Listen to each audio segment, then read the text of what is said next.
training, and I'm going to be your moderator today.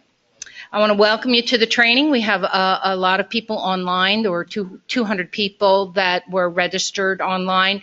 I actually thought it would be more than that because this training is going to be really good and it's really pertinent to a lot of LSRPs.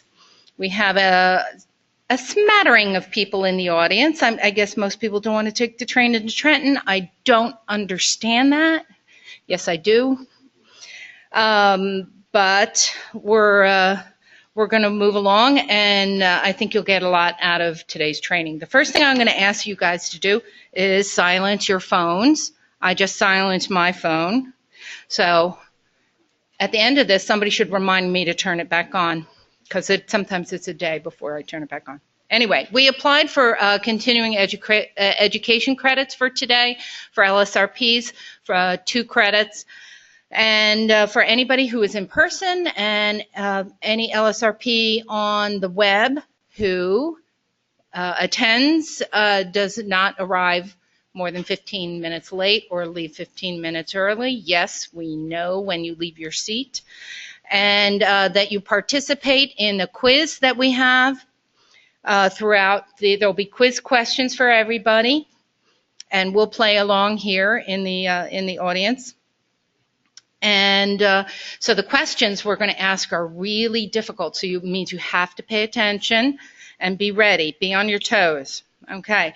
In the handout today, we have an agenda and the listing of people who are going to speak today, including Drew Seitz, Steve McGregor, and Jared McCrancy, our best and brightest in IEC world. And we have our slides, and we have our course evaluation. And you guys online should have the course evaluation. We would like you to complete that. And the people in the room, please complete that. Pay attention and give it back to us before you leave. It's important we look at all of your comments and suggestions, and we act on them. So let's see, we have people, like I said, online. So when it comes to questions, I will come around and give you the mic so everyone can hear your question. And I think that is all the rules for today. Next up is Dan Toder. He's going to give us a little update on the LSRPA. And that's it. Come on, Dan. Good afternoon. Tessie told you my name was Dan Toder from Hatchmont McDonald. I sit on the board of the LSRPA Association, also the Continuing Ed Chairman. So I speak usually a lot about continuing education for LSRPs. Today I understand the LSRPs are getting 2 regulatory CECs for this.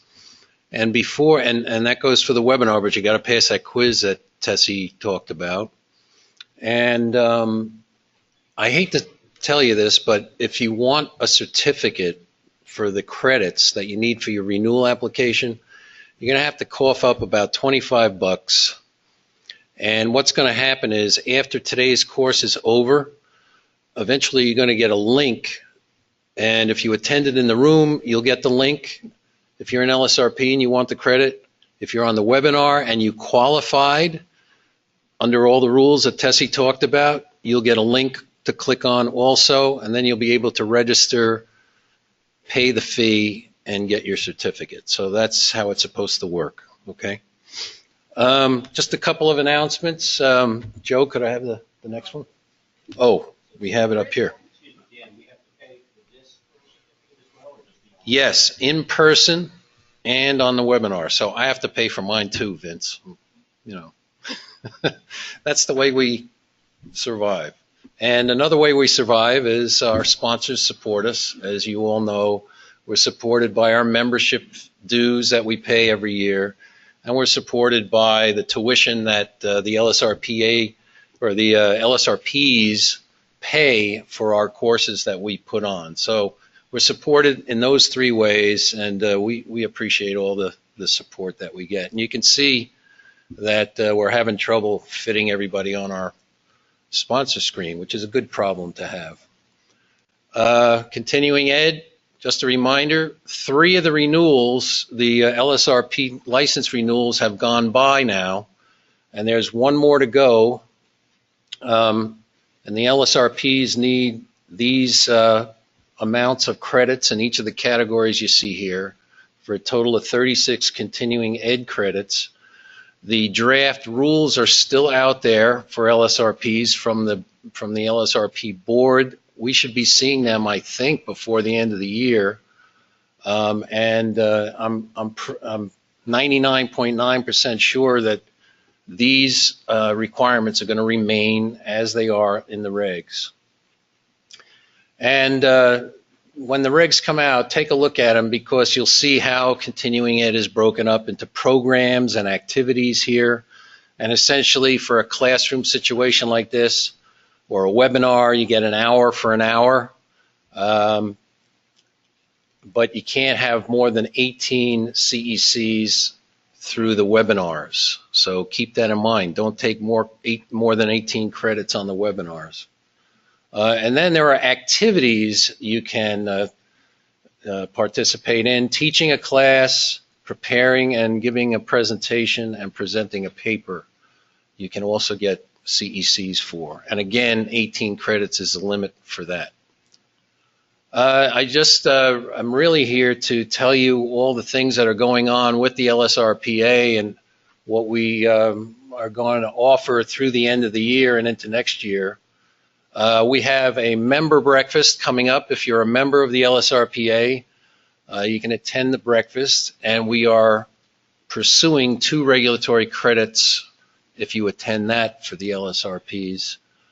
We're having a course in October called Due Diligence in New Jersey. Ben Alter, you probably know Ben, he's been around for a long time, from GZA. He will be conducting a course on due diligence at my headquarters, Hatchmont McDonald in Island, and that's going to be 5.5 regulatory CECs have been approved by the board for that course. We have networking events going on in Atlantic City, one of which is in the League of Municipalities this year. It's going to involve the Brownfields Coalition of the Northeast, the LSRPA, and the Economic Development Authority of New Jersey. December 17th, we have another eco course coming up. We don't have many details on that yet, but they'll be coming soon. And then I hope that all the LSRPs and then some attend our annual meeting on the 13th in January. Yes? There's another LSRPA event that's coming October 1st. Hold on. 1st, right? October 29th. October 29th? Can you repeat what she said? Or can October 29th, Aspiring Professionals. Oh, Aspiring Professionals event. Okay, that's not on the website yet, right? Or is it? I haven't seen it. They were just in the planning stages of it, and it's LSRPA, BCON, SWEP, and one other organization. And it's for aspiring professionals, so they're looking for the people in that newer to the industry category, and it's going to be at the Chimney Rock Inn, and that is, I don't have all the information on it, but it should be up on the website very shortly. Okay, thank you. There's also one that's not here. I thought you were going to mention the October 1st winery event. We have a networking event for members at the Hopewell Valley Vineyards in Pennington on October 1st. So if you're a member, I think it costs $25 to attend. You can drink all the wine you want, but don't forget, you got to drive home. And some significant dates on the bottom there. The only renewal cycle that's left to go is the last one. Everybody should have submitted their renewal applications for LSRP licenses by September for the 3rd renewal. The 4th renewal goes, the submission date is October 28th to November 27th. And the cycles start all over again. So thank you very much. I hear that this presentation is going to be a good one. And thanks for your time. Appreciate it.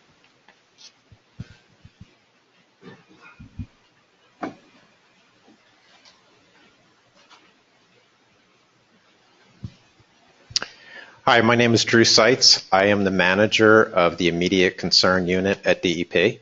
And what we're going to talk about this afternoon is the new IEC guidance. We're going to tell you what changed.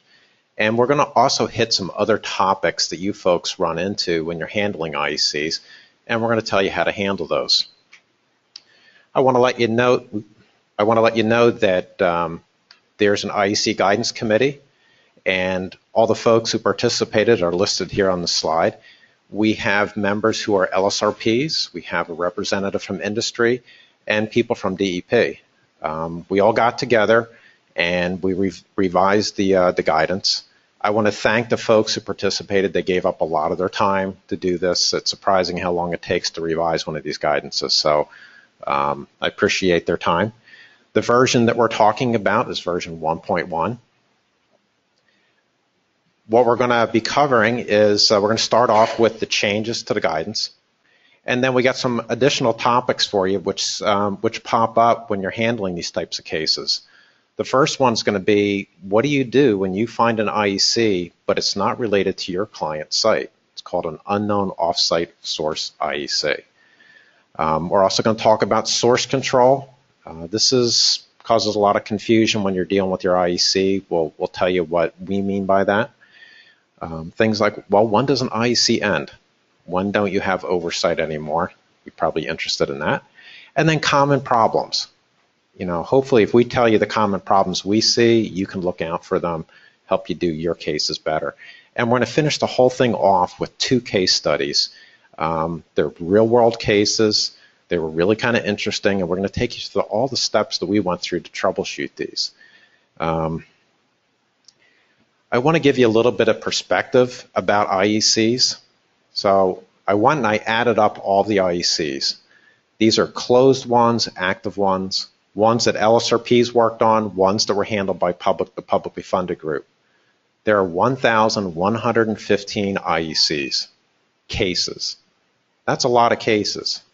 Now, when you figure that each one of those cases probably has several receptors to several hundred receptors for each case, do the math. We're talking about tens of thousands of receptors.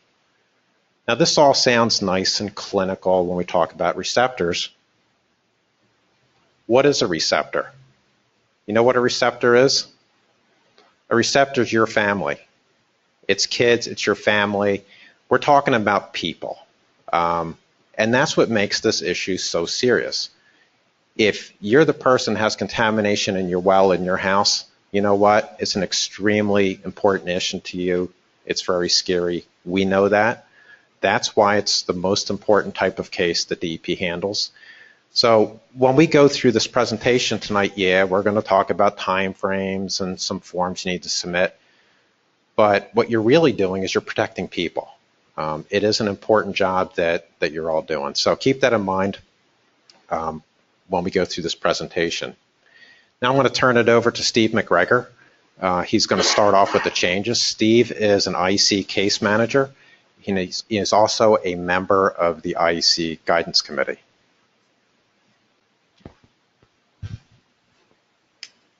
Thanks, Drew. As you can see, the title here is IEC Guidance Changes, so we're going to be focusing on really what changed from the original IEC guidance to the more recent version that just came out.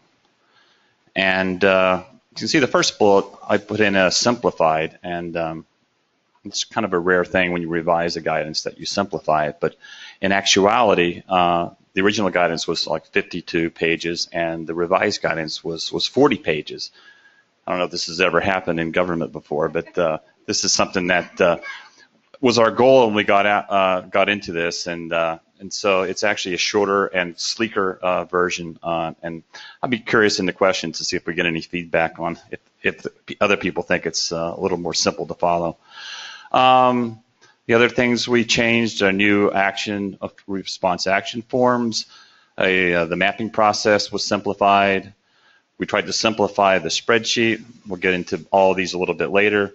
Not so much a simplification. This is more of just a reminder about the requirement for an updated receptor evaluation. And the meat of the matter, really, which we'll spend most of the talk on, is the O&M, the monitoring and maintenance requirement that was added in the last tech rules that we're going to be really focusing on. Okay, what's new on the IEC response form? Again, I think the original form was 2 pages plus the signatures. Now it's down to almost 1 page. I think we had a goal to get it on 1 page, but I think we leaked over into 2 pages. There's 2 new check boxes, one for reporting an unknown offsite source, and another box if you're submitting an annual monitoring and maintenance report. I'm going to just call it an AMM report. That's going to be your yearly report that you submit when you're doing your monitoring. So 2 new checkbox. Before, people were having to draw in checkbox for their annual monitoring and maintenance reports. And also there's an email address for submitting the all submittals directly to us. Oops. Do you want this? Yes. Okay. This is the first quiz question. I know everybody here is still awake. Okay, you ready? Can you move that box over so I can read it? Okay. One of the updates made to the IEC response action form includes a new checkbox for the submission of the annual monitoring and maintenance report, the AMM report. Is this true or false? Okay, I want everybody to yell it out. That was yelling? That's some weak stuff. Was it true or false? True. True. All right. And all you guys on the web, hopefully you will. Oh, look, 100% of the people got it right so far. The other people were waiting for the answer and are now filling that in. Okay, Steve. That was a tough one.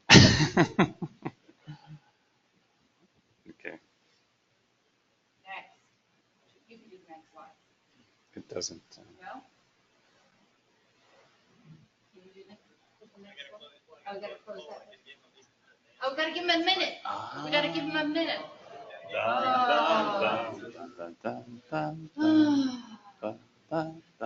But they may all. So you can just picture this: people running back to their computer. Go back.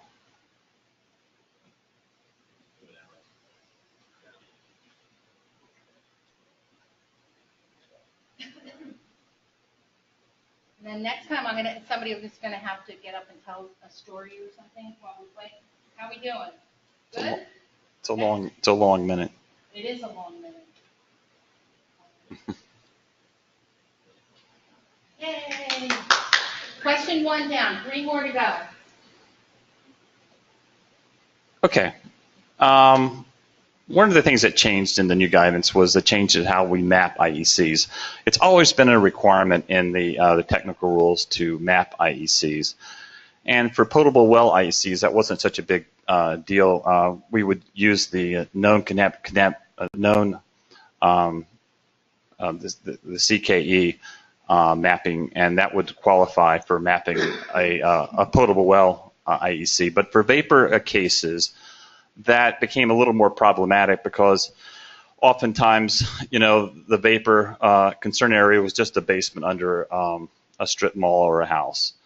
So what we did was really reduce the mapping requirement to a GIS layer that uses like a point symbol to show the location of the IEC case. So it's not going to be a polygon, it's going to be a point. And this new IEC layer is generated from information that the LSRP will be submitting on their 14-day IEC form when the IEC is created. And that's uploaded into our system, and then the GIS system taps into that information, and overnight a point or a symbol representing where the IEC is located will show up on our GIS layer. So really all the LSRP needs to do to meet the mapping requirement that's in the rule is to verify that the location of the site is correct in GIS. And how you do that is pretty simple. There's a link in the guidance that will lead you to verify if your site is properly located. So this really simplifies things for the LSRP. Really, everything is done automatically from information that's submitted. Okay.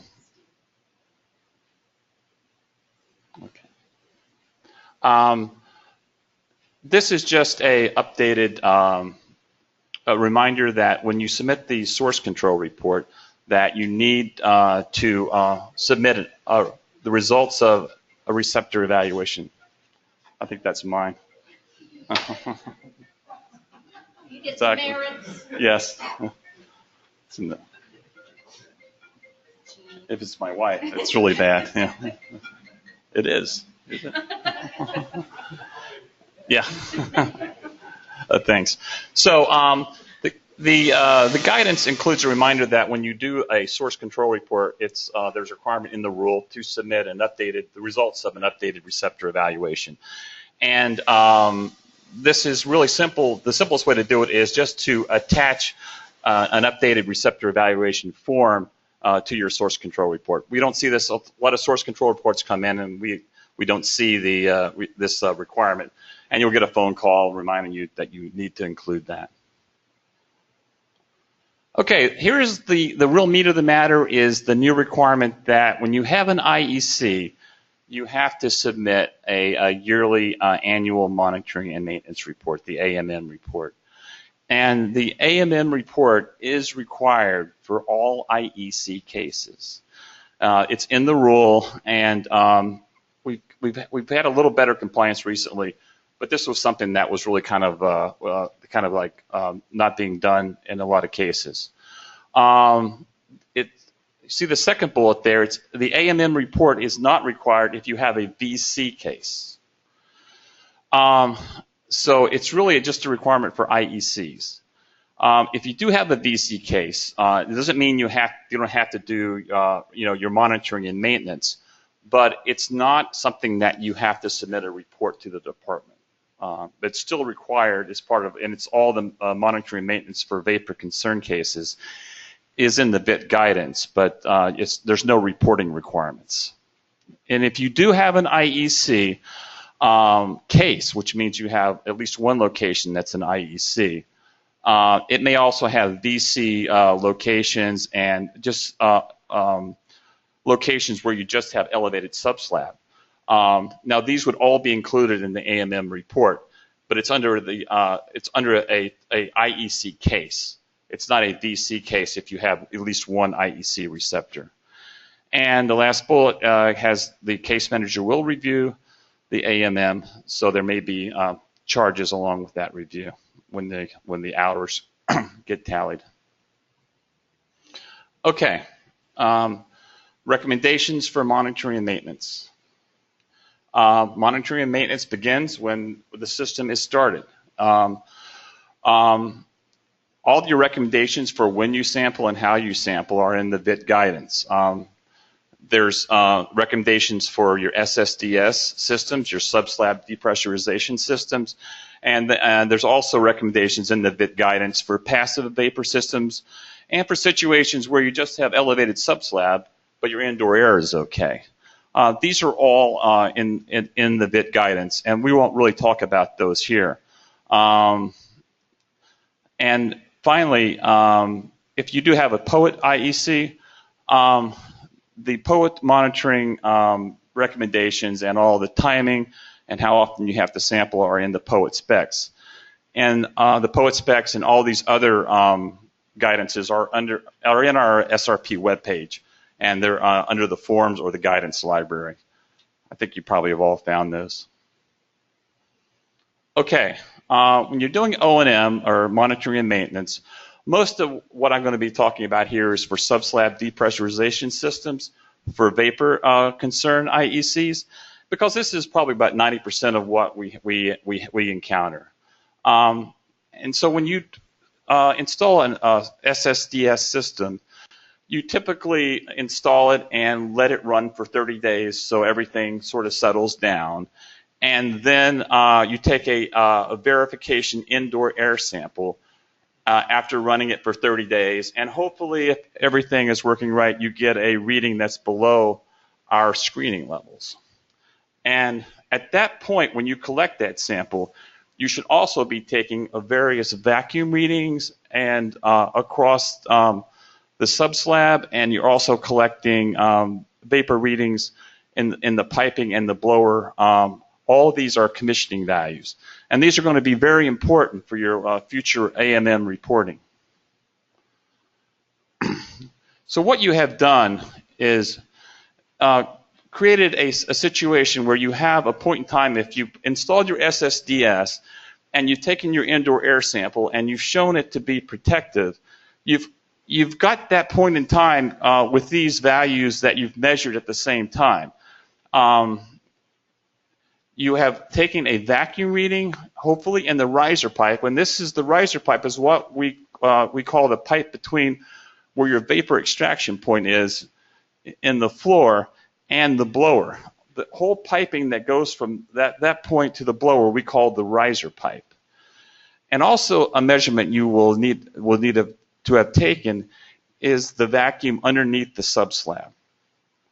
And these combining with that point in time when you have a verification air sample that meets our standards, these will become the baseline for all your future your measurements that you're going to make during your monitoring and maintenance. Just a few pictures here, just to hope I'm sure a lot of you have seen these, but this is the riser pipe. The pipe is going, it's being run through the wall there to where the vapor extraction point is in the floor. It runs up, and you'll see that it runs out the building there. That's the riser pipe. Here you can see the riser pipe exiting the building, coming up to the blower. Once the pipe, after the blower, that's no longer the riser pipe. That's your exhaust pipe. And what you see here is this is one of our publicly funded jobs. That's one of our contractors installing a monitoring point outside the house. And in that way, you can collect your vacuum measurement in this riser pipe without disturbing the homeowner or have them, take a half a day off or, otherwise have to be at home. We find that to be, one of the biggest problems of monitoring these systems is no one wants to kind of take off a day and wait for you to come into their house. So in this situation, we install a point that's outside the building. And this kind of really makes us happy. It makes the homeowner happy. And so it's a better situation. And here is all the vacuum reading is. And here's a simple manometer here, a U-tube there, and it's showing a pressure differential that is the measurement. I think it's showing about a little over an inch of water there.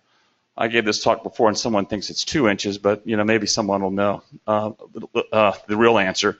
But it looks to me a little over an inch of water. Now, this is the measurement you've taken at the time that you've collected your verification sample, and this is how you would get that measurement. Some of the other gauges are more like a speedometer with a little needle on them. You may have seen those also.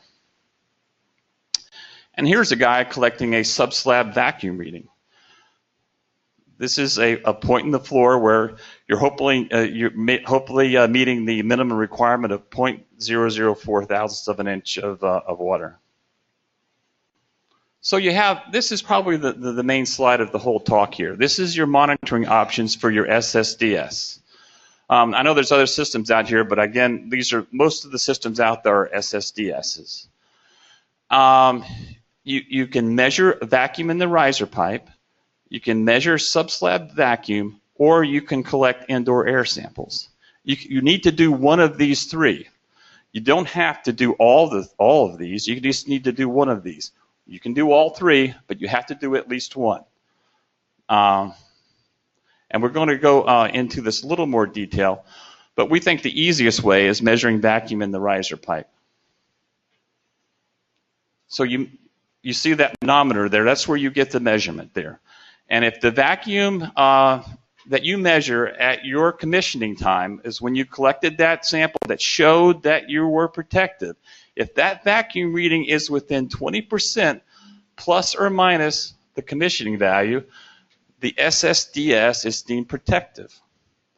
That's the only measurement you're required to take. I know this sounds something like the VW emissions thing, but this is truly all you need to do here.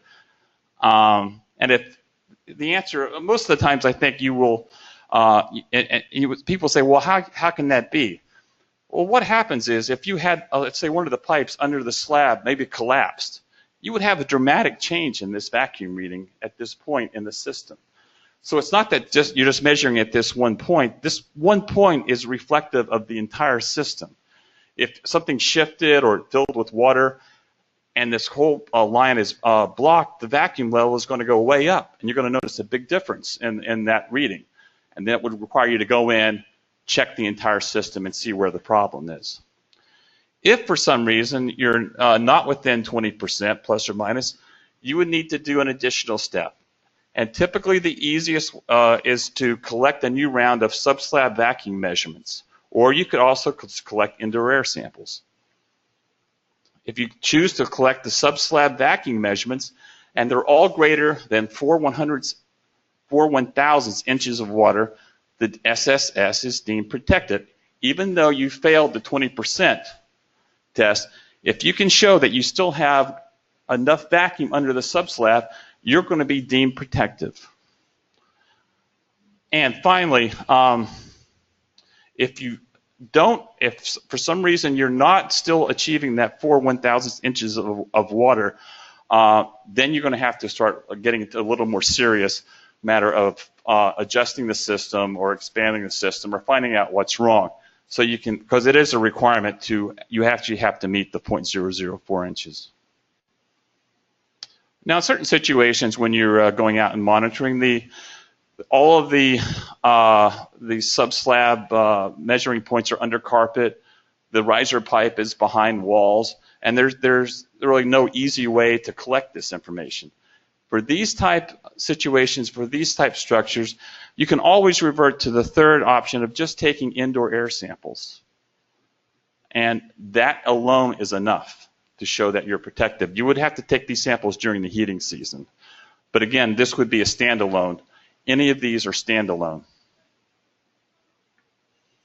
And now you've done all this hard work all year, and you're wondering, how do I report this? The first AMM report is due 1 year after the IEC ID date for all IEC cases. And all subsequent reports are going to be due on the anniversary of that date. So that's the yearly trend that you're going to be doing. What needs to be included in the AMM report? Simply, we want to see the plan for the year that you're reporting and next year's plan. Explain all deviations and changes from the plan with an explanation of the change. If a couple of people you determined that they don't need a POET, or their systems were shut down, or the building burned down, make note of that in the plan and justify it. There's a new checklist for all vapor intrusion IEC cases. We're going to talk about that a little bit later. And in situations where you have taken analytical samples, either potable samples or indoor air samples, you would need to include an updated spreadsheet with the AMM report.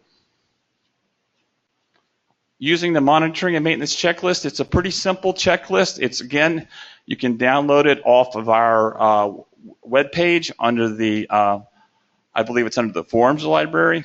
It consists of 4 questions. The first one is, was the SSDS running? And then follows with various questions with the measurements. The checklist is really, if you look at it, it's really designed for SSDS systems.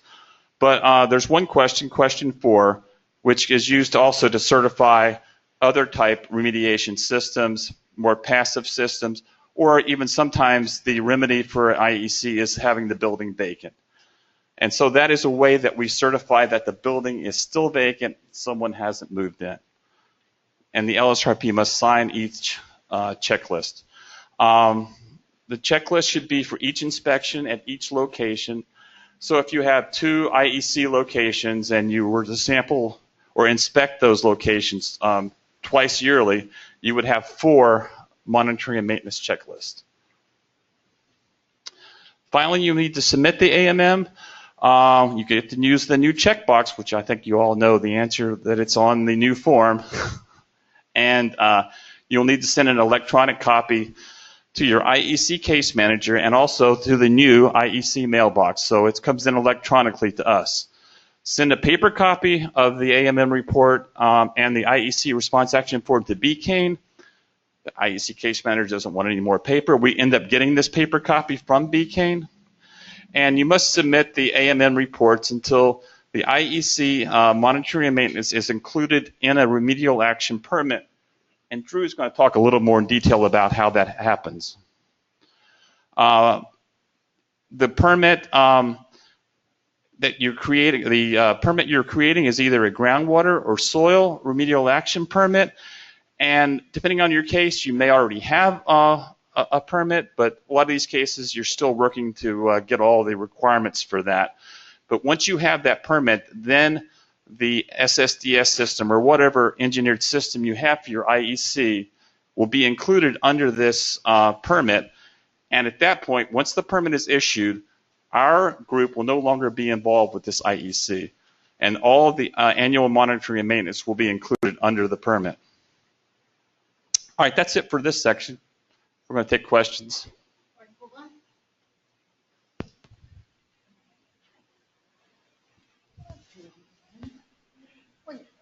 You taking questions from your phone? Better not. No, I got to check. Yeah, I had a question with regards to the AMM. Can the AMM be utilized to request a change of an IEC to a vapor concern or to close the IEC? Do you want to? You got them? The question was basically, can you downgrade an IEC to a vapor concern? Yeah, the quick question is no. If it's an IEC, it's an IEC. If your levels decrease, that's great. That's what you're trying to do. It remains an IEC. There's a rare situation like we had with PCE a couple years ago where the standards changed. That's where we did change IECs to VCs, but no. If your levels drop, you're in the VC range, it's still an IEC. You're still going to report it using the AMM. Until they can close it? Until you're completely below standards, then we can close the whole IEC out for you.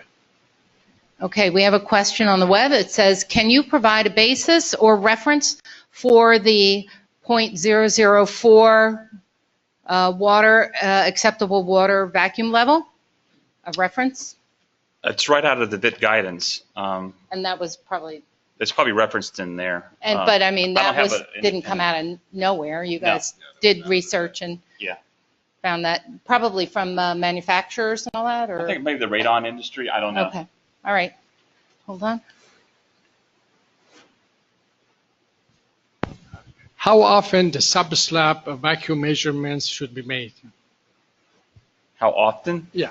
That's specified in the BIT guidance. It depends on a lot of what type of system you have. I think it starts out at a more frequent basis. I think it made 4 times in the first year, and then it drops off to 2 times the second year, then annually at some point.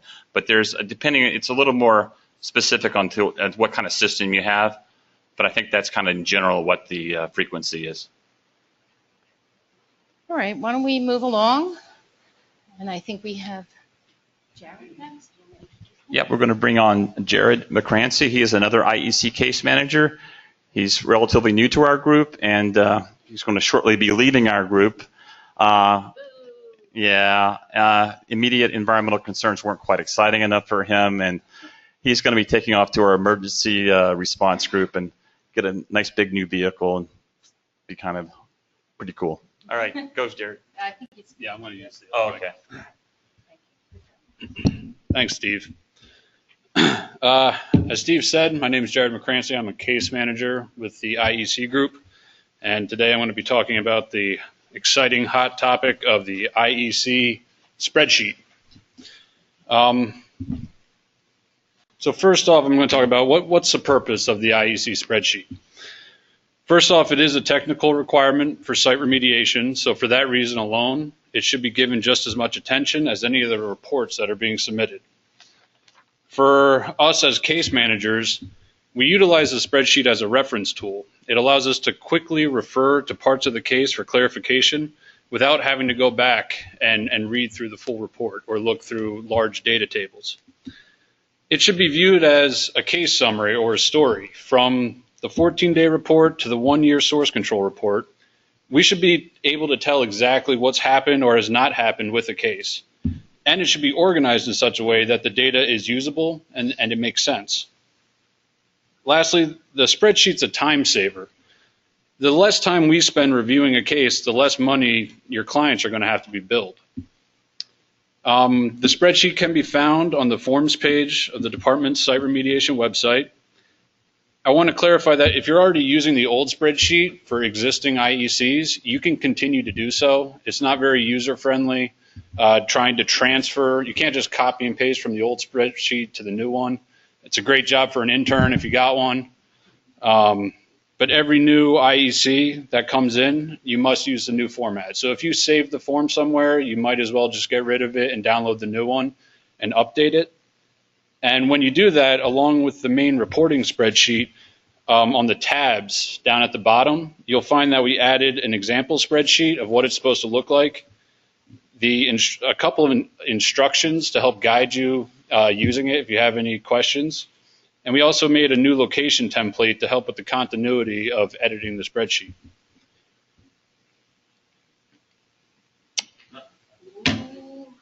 Go again. Oh, all right, all you web guys, get ready. Get ready to take the quiz, and everybody in house too. Okay. One of the purposes of the IEC spreadsheet is it's a great opportunity to practice data entry. B, it serves as a useful reference tool. Or C, can be submitted for continuing education credits. Anybody? What do we have?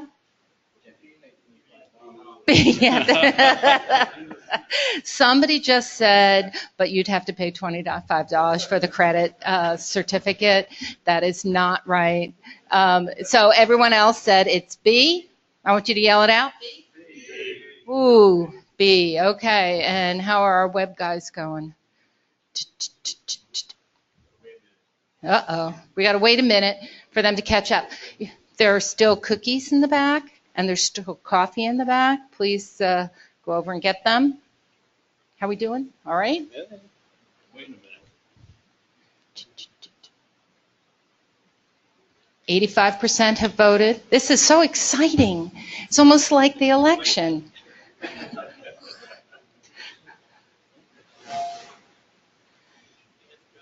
You think it's good? 99? I think it's good. Oh, somebody got it wrong.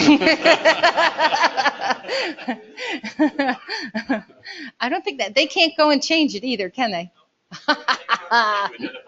Yeah, we could. We won't do that.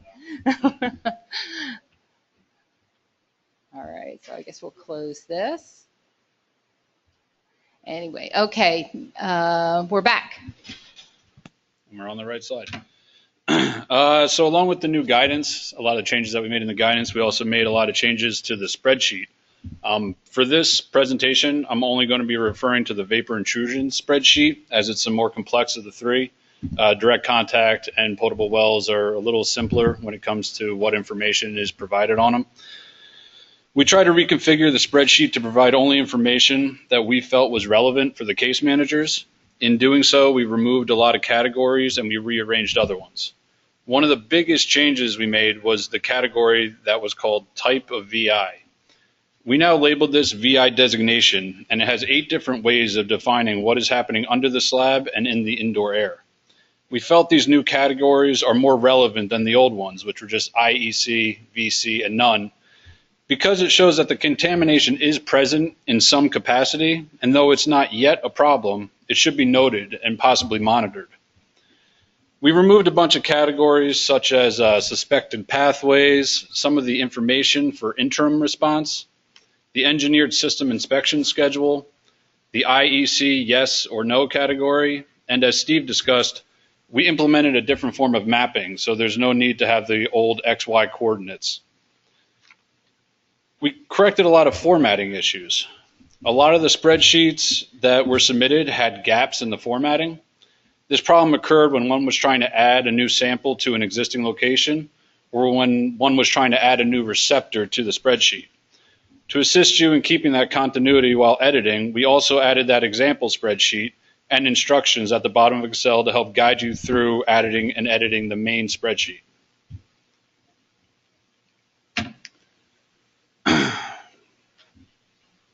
So as a case manager, the IEC spreadsheet is one of the main tools that we utilize for publicly funded cases.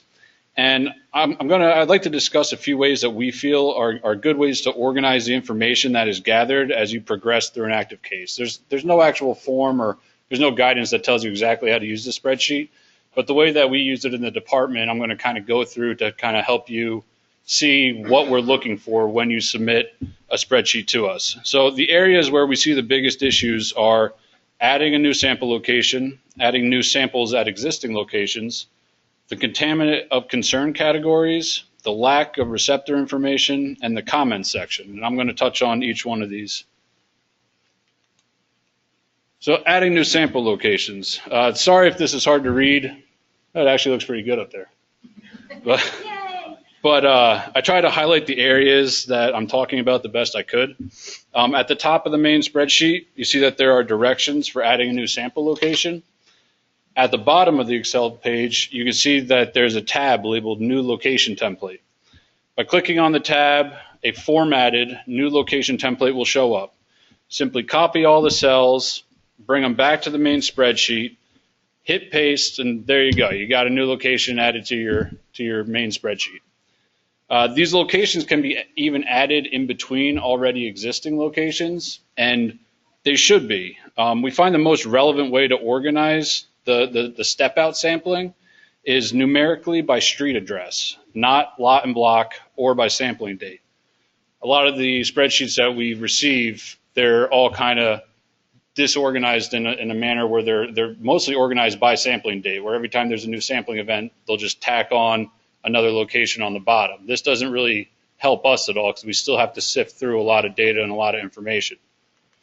So this is kind of what I'm talking about. You'll see on the left, this is how we organize them numerically by street address. And this is the example spreadsheet that you can actually get when you download the new one.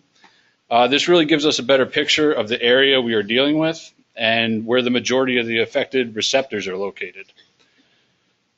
So when you're adding a new sample to an already existing location, you can see on the right, this is what a single location with multiple rounds of sampling should look like when added to the spreadsheet. All too often do we see spreadsheets submitted with a whole new location added for a new round of sampling. So your initial, your verification, confirmation, O&M sampling should all be added under the already existing sample location. You will see that we added a blue row. Leave this blank. It says blank blue row. Don't fill it in.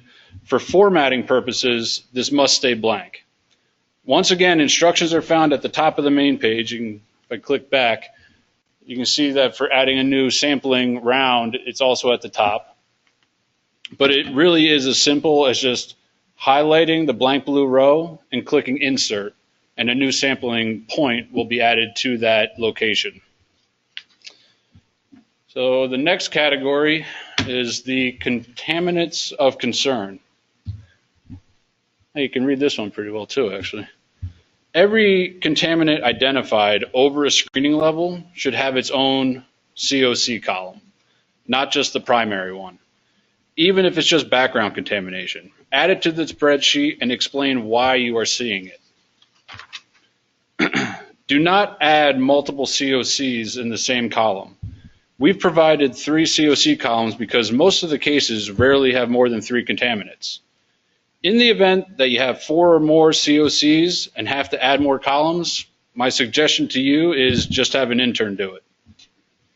It's a little trickier than it sounds, trying to keep the formatting the same and adding new COCs. It can be done, but if you don't want to waste your time doing it, I suggest having somebody else try it. Another problem that we have is the lack of receptor information. All too often do we see spreadsheets submitted with a lack of receptors, I should say. Complete the story for us. When conducting step-out sampling, include all potential receptors, whether they were sampled or not. If they were not sampled, tell us why. We have provided a drop-down category titled Reasons Not Sampled, where you can select from a list of reasons as to why the person was not sampled. Owner refusal, vacant lot, no response from owner, COC used in the building, or you can even write in your own reason. The comments section is also where you can explain your actions for trying to contact the receptor. Called 3 times, knocked on the door twice. Adding comments like these make for the complete story. This brings me to my last section, which is the comments section. No one seems to use the comments field. I want to stress the use of this category because it's where you can save us and yourself a lot of time by just briefly explaining what is going on with a particular location or a sampling event. Strange results, unexpected field conditions, receptor issues, background contamination can all be expressed in a few words in the comments field. You can even use it as a reminder to go back and resample a location, or you can leave a note for your case manager about a particular event that happened, or about something that you and your case manager discussed on the phone. This is where you can complete the story and tell us in your own words what's happening. So I just want to stress that you got to think of the spreadsheet as a story. Tell us the full case. Think of it as a less formal way of telling us the case. From the 14-day report to the 1-year source control report, everything that has happened should be summed up on the spreadsheet. It should be organized enough that the information is useful, and it should be detailed enough that it can answer any questions. So, any questions? Nobody has any questions. How about online? Whoop, we got one. Okay. He was very, very clear. That's why. When you download the spreadsheet, it's in a certain type of Excel format. Yes. That's reproducible or only accessible through the DP portal. I'm pretty sure when you download it, it's for an Excel like 95 to 2003 format, just in case anybody doesn't have the newest version of Microsoft Excel. And you can change the main spreadsheet. You can reproduce the main one, but the other ones are locked, if that's what you're getting at. Okay, because you were mentioning how you're tabbing it over and then you duplicate it, with the right click and what have you to say insert and then paste and what have you. But I'm just saying you got to keep that extra, tab ready to go for future reference. Obviously, don't delete it. Yes. Right, okay. Yeah. Keep all those tabs there. I mean, the way the spreadsheet's laid out on when you download it, that's how you should leave it. You shouldn't try to create your own spreadsheet or make your own or change any of the columns on it. Just use what is provided to you. Okay, anything else or online? Is this, nope, that's an old one. So we think Jared did a great job. Let's give him a round of applause. Woo! Oh, darn it. Here's a question. Okay, is the use of the form required for RECRA 2020 sites where there is still department oversight? I think the thing is that these cases are with Drew's unit. If you have an IEC, even Steve Mayberry's shop, if it has an IEC, you have that component of it. Yes. So do it this way. Yes. RECRA 2020 makes no difference. Shouldn't. You want to say something else? No, that's it. It should. For now, we'll go with it. Yeah, use the form. Do we have another one? Okay. Is the spreadsheet exclusively for the use of IEC condition, or is it required to use for VC condition? Actually, the spreadsheet is called the IEC/VC spreadsheet, so you use it for both. Okay. All right. I think we're going to move along. Yeah, we're going to move along. Who's next? Andrew. We have Andrew. Let's give Andrew a round of applause. Yay. That's weak. That's very weak. Okay, we're going to switch gears a little bit. Steve and Jared covered the changes to the IEC guidance. We're going to hit some topics that we see pop up when you guys are handling cases. There are things like handling an unknown offsite source IEC. What do you do for source control for an IEC? When are you going to be off the hook? When does an IEC end? And then finally, the common problems. Okay, let's say you're working for your client. They got a gas station. They had a leak. Yeah, you got gasoline in the groundwater in the soil.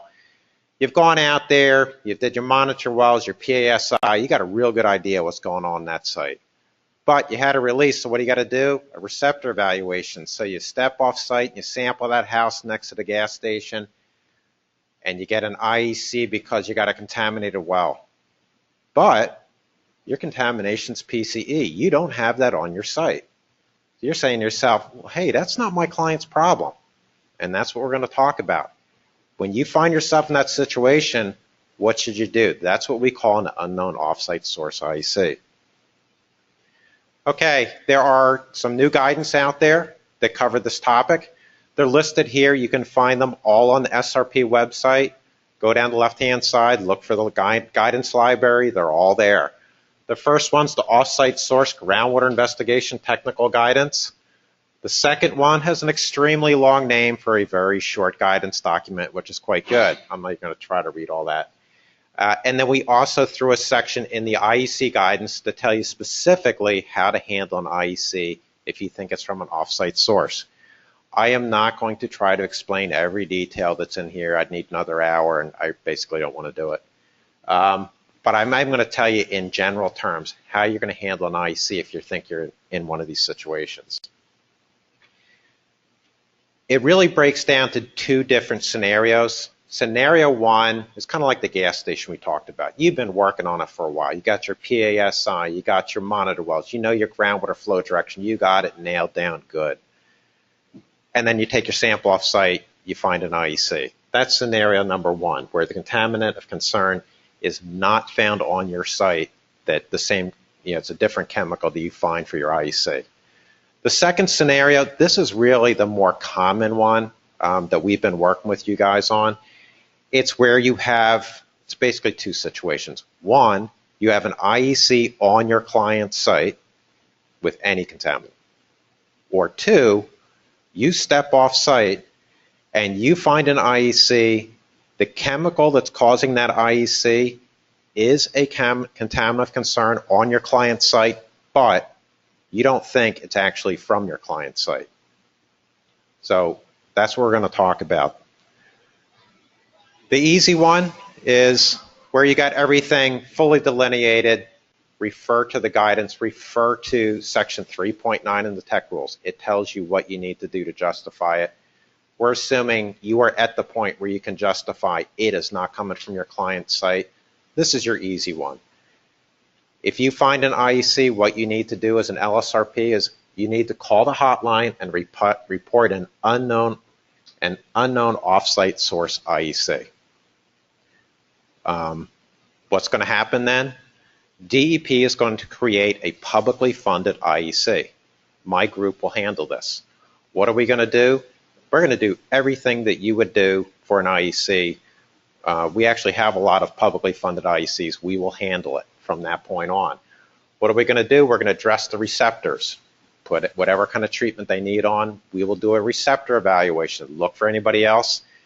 And the thing that you wouldn't do, that we have to do, is we are going to track back the source. So we'll track it back, find the responsible party. The reason we're doing that, we're going to conduct cost recovery. We want to get our money back. So that's the easy case. Most actually don't fall into this scenario. They really fall, most that we've been working with you guys on, fall into scenario two. And why does that happen? You may not have your case fully delineated. You got a pretty good idea it's not coming from your client's site, but you can't prove it yet. So what do you need to do? You're going to call the hotline and you're going to report an IEC. Just like was any IEC, just like if it really was related to your client's site, call it up. At that point, it's essentially going to be associated with your client's case. You need to start addressing that IEC. It's following the tech rules for section 1.11. That's the IEC, rule. Follow the IEC guidance. 14 days, you're going to submit a report to my group, and we're going to start working with you on that. But what you're going to be doing soon after that is you're going to be completing an investigation that's consistent with section 3.9 of the tech rules. What that's going to tell you is, okay, here's what you need to show us to be able to prove it's not coming from your client's site. So you're going to be, 1, handling the IEC, 2, trying to get your client off the hook if it's really not theirs. Okay, you go through, you do the investigation, you've done your PASI, got your wells in. You can make the claim now and back it up. What do you got to do? You're going to call the hotline and you're going to report an unknown off-site source IEC. This is your second call to the hotline. A lot of people have confusion with this. Your first call, that IEC got associated with your client's site. The second call is what gets your client off the hook. You're reporting it as an unknown off-site source IEC. Why does it get you off the hook? Because we're going to create a publicly funded IEC. You've also been working with your IEC case manager probably for a while now. You're going to send them the IEC response action form. It's the form you send them with every report. We told you that there's a new box. You're going to check it. It's to check the box for claiming an off-site source. When you check it, include all the information that's backing up your claim to your IEC case manager. We're going to get it. We're going to look at it. We're going to be talking back and forth with you. It all looks good. We're going to take it on as a publicly funded case. The information that we're looking for, it's spelled out in the guidance and all, but it's the basics. What's the site history of your site, site regional hydrology, contaminant concentrations and gradients, your PASI. All the things they're going to show it's not from your client. What's going to happen at that point? We create a new publicly funded IEC. We transfer the IEC from your client's site to the publicly funded site. We're going to start addressing the receptors. Just like before, we're going to do the source investigation, do cost recovery. The one thing we will do with you guys, if you had to put in, let's say, a POET or an SSDS system, there's maintenance with that. We will work with you to go to whatever property owner where you put that system in and let them know that the state is going to be picking up the monitoring and maintenance for that you guys are no longer responsible. We just want to make sure there's a smooth transition, so we'll work with you on that. So the case will be fully transferred over to publicly funded. Now, there may be a timing issue with it. You may not be able to make that claim right away, so you may have to start addressing the IEC. It will be associated with your client site, but we can fix that later. I just want to make that clear to everybody that we can transfer it from your site to publicly funded. So initially it may be associated, but it can be changed. In order to close the whole loop on finding an off-site source contamination, the department recommends that you do an RAOA. Why are you doing that? That's the official way of essentially telling the department what's going on. If you do this, your client won't be responsible for addressing the off-site contamination that wasn't from their site. It just fully documents it. It closes the loop. You're done. So that's how you handle unknown off-site source IECs. We've done over a dozen of these with you folks. It's worked out really well. I think everybody has provided good information. We did have one guy whose his claim and his justification was that I'm an LSRP. That's a justification for it. We're like, that doesn't really fly. He did provide other information, and we took that case over. So this has been good news for transferring cases over. The next topic I want to talk about is causes a lot of problems when we're working with you, and it's source control for IECs. Now, if you look in the tech rules, it says that you need to initiate source control for all IEC contaminant source areas. When we say initiate source control, We interpret that to mean that you need to start source control, but we don't expect you to finish it within 1 year. So it's starting but not finishing. That's the first thing. And we got a question. All right, you web guys, wake up. Start paying attention. Okay, so I think I'm not sure what the whole question is. Wait till Joe clicks and clicks. Okay, within 1 year of identifying an IEC, what do the tech rules require? A, safety training for UST removal. B, initiate control of all IEC contaminant source areas. Or C, conduct a preliminary assessment. Okay, so you guys online are thinking hard, and everybody in this room, is it A? No. Is it C? Is it B? Yes. Oh, that was wonderful. And everybody online is voting. And I think this looks like Jared. This guy over here looks a little like Jared. Maybe in 20 years. All right, so we're getting there. How we doing? 81. We had to wake them up first and get them to vote. How's everybody? Any questions in the interim? Or clear? Oh, Dan has a question. Drew, you said when an IEC is discovered and somebody doesn't know whether it's from offsite or not, he's going to have to proceed with addressing the IEC until he proves that it's from an offsite source. Does he get reimbursed for that expense in the interim between the time he's looking into it until he proves it?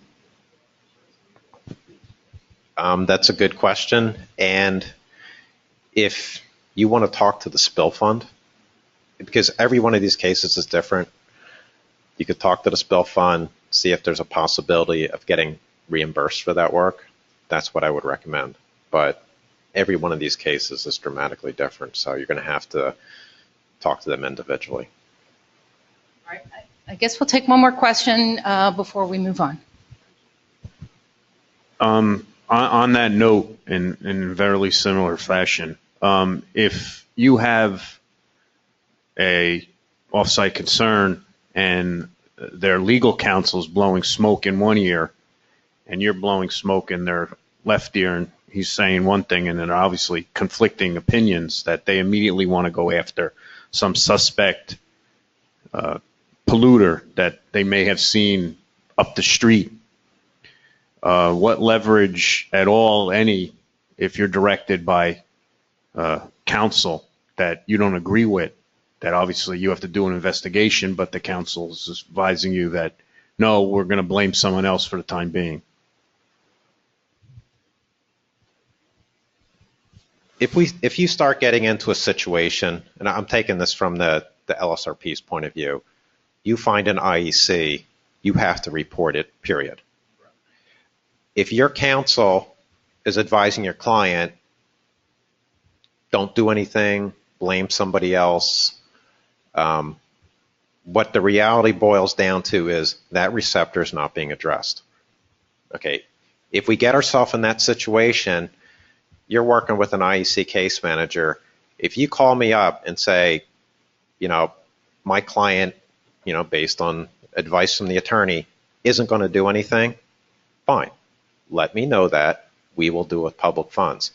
The one thing that's not going to happen is we're not going to have a receptor sitting there not being addressed. Your client's going to do it or we're going to do it. There's nothing in between. So, and we've seen this where they're saying we don't think it's ours, and it's usually from legal advice. We'll take it over. Right, the board, right? I think that's the one really clear thing set up by the board is the LSRP's responsibility to respond to an IEC. Yeah, it's your responsibility to report it. If your client is saying I'm not going to pay for it, that's not the LSRP's problem. If you tell us that, we will do it with public funds. The LSRP's responsibility, is telling us, following the rules, that case would go to enforcement because your client's not doing the work. LSRPs do not go to enforcement. If you do everything right, you tell us about the IEC, you advise your client, you've done everything right, but they're saying, I ain't paying for it. You know, there's nothing you can do about that. If you let us know, we will take care of the IEC, and we're going to do cost recovery. You know, we'll figure it out in the courts if it needs to be, but it's just important that you communicate with us in situations like that. Yeah, it does get sticky, but we can work it out. Wow, we're still in questions? Next slide. Oh, okay. Okay, we're back to talking about source control. Let me just make sure I didn't. Okay, we're back talking about source control for IECs. This is a big problem for LSRPs, and for what we've seen, they're really making their lives a lot more difficult than it needs to be, and I'm going to explain why. The whole idea about source control is real simple. You have a discharge to the environment, it's continuing to contaminate the groundwater and spread, it creates an IEC, the groundwater moves some more, you have more IEC conditions, people are being impacted. Wouldn't it be great if we could clean up that gross contamination quick to stop the spread of the contamination? That's the whole idea behind source control for IECs. But when we talk about source control, we're talking about gross contamination. It's things like leaking tanks, grossly contaminated soil. We want to get the worst out of that within a year. So what are some of the things that you can do for source control? Okay, remove leaking tanks, excavate heavily contaminated soil. Some people do reagent injection. We've also seen great success from soil vapor extraction, basically an SSDS system. They are cleaning up soils underneath, particularly strip malls from dry cleaners. We're seeing real reductions in the source under those buildings. So these are things that you can do within a year. One of the things that is right in the guidance that we're not talking about is a dissolved groundwater plume. We're not expecting you to do something about that in a year. You're going to be handling that in other phases of your project. So if that's all you're dealing with, you don't have to do source control for that for your IEC. One other thing, source control starts when you remove product. It's not planning to remove it, it's actually removing it. And again, you don't have to complete it within a year. Now there's over 350 LSRP IECs, and this is the biggest stumbling block. They do a great job addressing the receptors, doing the additional sampling. We get almost to a year, and they're like, well, we haven't even started doing source control, and the report is late, and it just kind of becomes a problem. Well, we started looking at these cases, and here's the irony of the whole situation. Of these 350 cases, almost all of them had source control started before they even found the IEC. Yeah, well, here's an example of it. I went out to a site. We met with the LSRP. It was vapor intrusion, and it was pretty bad. And the guy showed us around the site. It was a gas station. And they had one of the lines leaked. They had a substantial discharge. He moved real quick, got in there, put in a receptor trench. He's recovering product. He's doing an excellent job.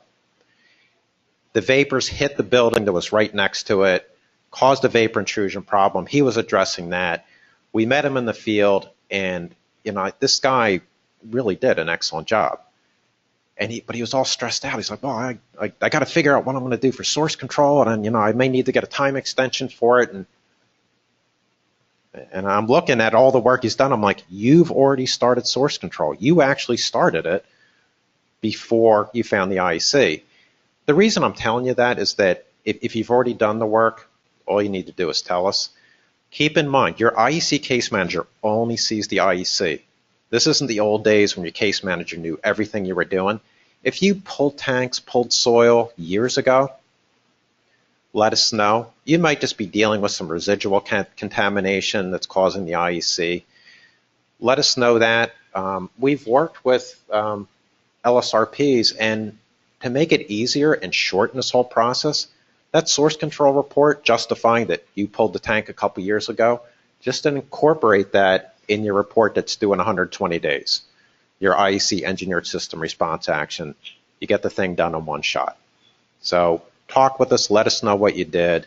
Like I'm saying, in most cases, source control started before the IEC was done. So, try to make things a little bit easier on yourself. Okay, next topic is, when does the IEC end?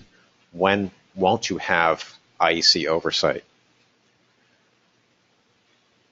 There's 3 scenarios for this. The first one is the easiest.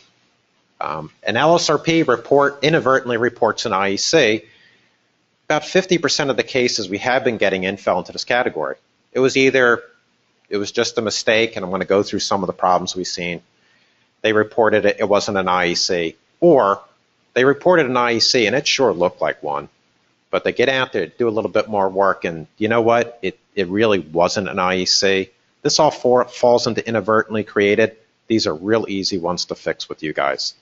Call us up, let us know, if you made a mistake, if you got additional information, give it to us, tell your IEC case manager, email them, what happened. We need it in writing, an email's fine, because we put that in the electronic file. If anybody's looking in the future, it's going to have your explanation of why it wasn't an IEC.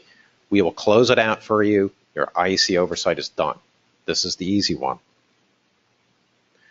The second scenario is where you reported a real IEC, you went in there, you did everything you needed to do. You addressed the receptor, you did all your sampling, you did your source control, you cleaned up the site, and you actually got the levels below the screening levels, so you don't have an IEC anymore.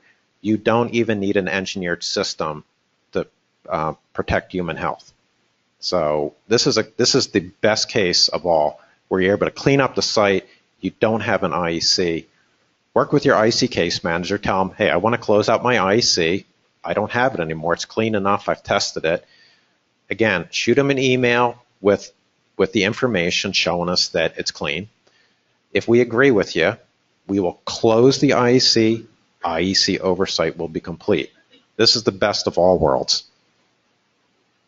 Third scenario, again, it's a real IEC, you did everything, addressed the receptors, you are in the monitoring maintenance loop, like Steve was talking about. And you're doing the monitoring and maintenance, you're sending that to your IEC case manager, and eventually you're going to hit a point where you are either going to get a remedial action permit, or you're going to modify an existing remedial action permit to include the monitoring and maintenance for the IEC. At that point, all the monitoring is going to be transferred over to the permit, and we're going to transfer the IEC over to the permit group, and you will no longer be working with your IEC case manager. So it's still an IEC, you still have to do the monitoring maintenance. Instead of working with my group on a yearly basis, you're just going to fold that into the permit. It'll be covered under the remedial action permit review. So that's the third way that IECs end. So how are you going to know that the oversight is complete? Well, when we get that information from you, we're going to go into our database, which is NGEMS. We're going to show that it's either closed out or transferred. And the way that you're going to see it is you're going to go into Data Miner, and you're going to check the activity tracking report. What it's going to say is IEC oversight complete. You're going to look down a whole list of tasks. That's going to be at the bottom. When you see a date appear to the right, that's the date that the IEC is over. This is what your activity tracking report actually looks like. It starts off with the date that the IEC was identified. It tracks every report that you've sent to us. The last line that's circled in red says IEC oversight complete. The date next to that, that's when you're done. So if you have any question about your case being done, just go into Data Miner and check it. So that finishes how they end. The next thing is red flags and common problems. Now, these red flags are mainly for vapor intrusion cases. Vapor intrusion does get more complicated than the potable stuff. And when we get your reports in or you send information to us, these are things that we're looking for. If you're aware of them, you can look out for them for yourself. Some of the red flags is that if your sub-slab values and your indoor air values are about the same, there's a problem. There's the whole idea that your sub-slab should be higher. There's an attenuation factor across the slab. You should only be getting a couple % of that vapor coming into the building. If it's about the same, there's something happening in that building. You need to look further. If you have two similar compounds in the sub-slab, let's say PCE and TCE, and you only have one inside the building, they both should be making it through the slab. Check a little further. There may be something going on inside the building. They actually may be using that chemical that you're finding in the building, and your slab may be pretty solid and not having vapors come through. Needs a little more investigation. Indoor air levels are higher on the first floor than the basement. If it's vapor intrusion, you would expect the basement to be higher than the first floor higher than the second floor. It's common sense, but we do see this flipped when it gets reported. If there's no sub-slab sample, but you have a high indoor air and it's reported to us as an IEC, this is an immediate red flag. For an IEC, you want to demonstrate that you have vapor intrusion, you have a pathway. The way you do that is sub-slab is high, indoor air is high, you got a IEC condition. No sub-slab's really kind of hard to make that call. We'll call you up and say, I think you want to get out there and get the sample, to be able to see if it's really an IEC. If you have a high water table, this is difficult. You have a high water table, you sample the indoor air, it's high. You're going to need to collect additional information. It may be a groundwater sample, the first water, see if you have contamination. If possible, a near slab sample. You got to get something else to show if you have that pathway. And then finally, missing ambient samples. If you're in an urban area and you're dealing with benzene in your site, you really need to get that ambient sample, particularly if you're dealing with low levels. That ambient may push you over the edge, and it's something that you need to evaluate to see if it's actually an IEC. So any of these things that we see when we're working with you, we do our own cases, we look for these red flags too. You really need to look a little bit further. What are some of the common problems that we see? The first one is knowing if it exceeds a standard. If you read the rule, and we have all of our standards and our screening levels, what the rule says is you need to exceed one of those standards for it to be a problem. At the standard, not a problem. Exceeds, a problem. Now we're going to talk about splitting hairs. When you take a look at our standards, keep in mind significant digits. Most of them are one significant digit. The standard may be 1. Some are 2 significant digits. That would be 1.0. Okay? You would be surprised how many cases fall into this category where you're right on the line.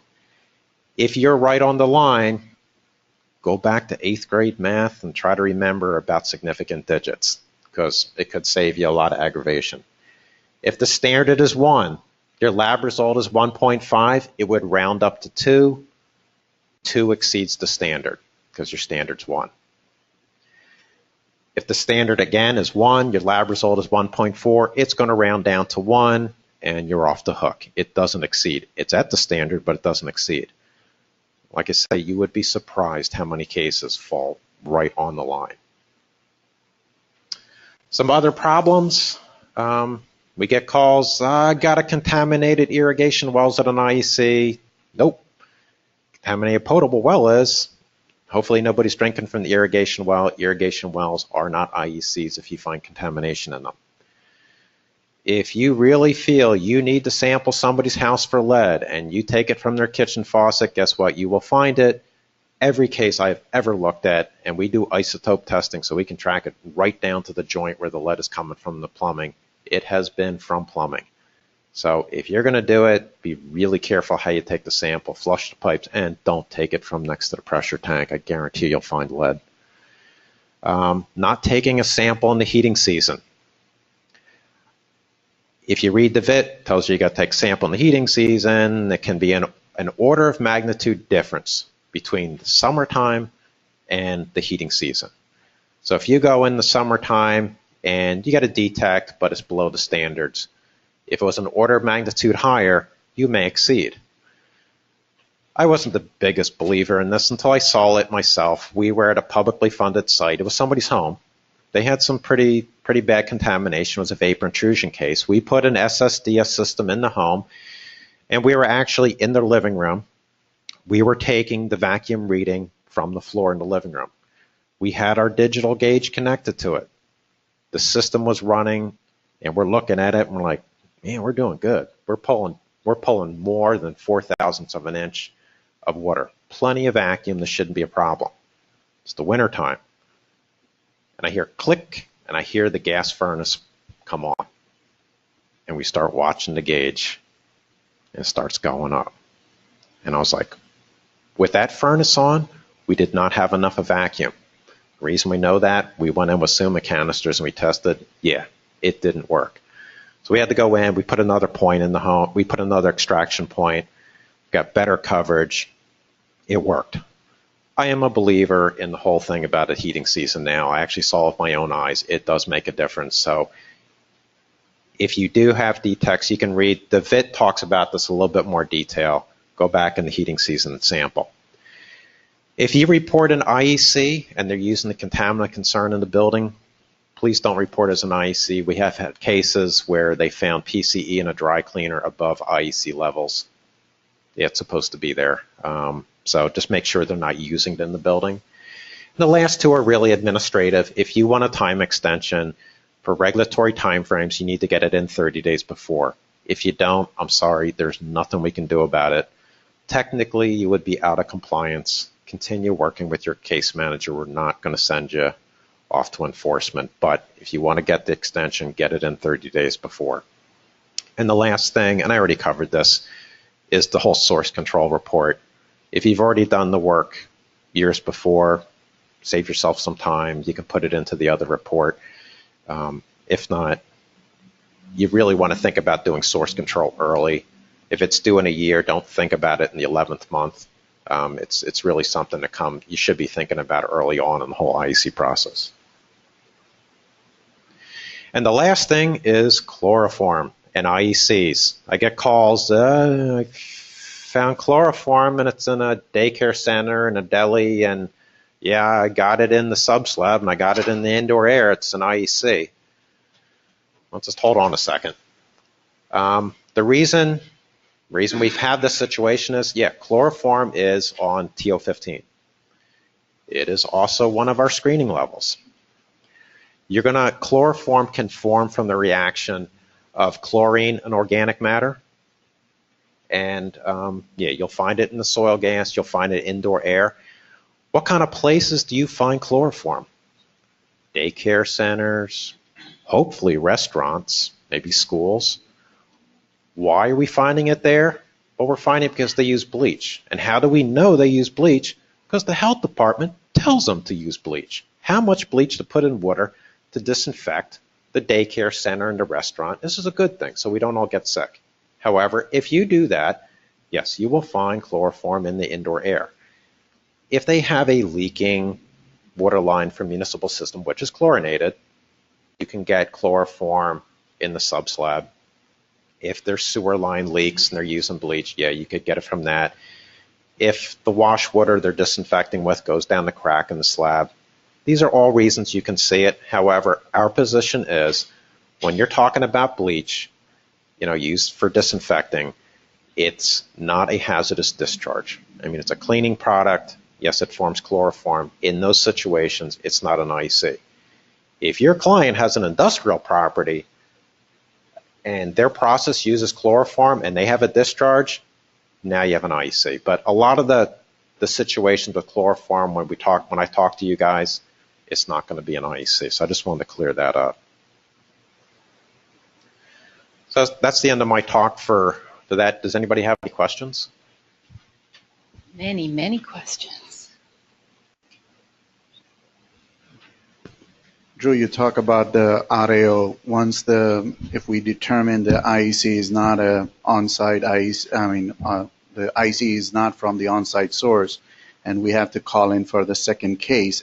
And in order to close the first case that was open, we need to issue RAO. Can you explain, is it an RAO for the IEC or is it RAO for while case is ongoing?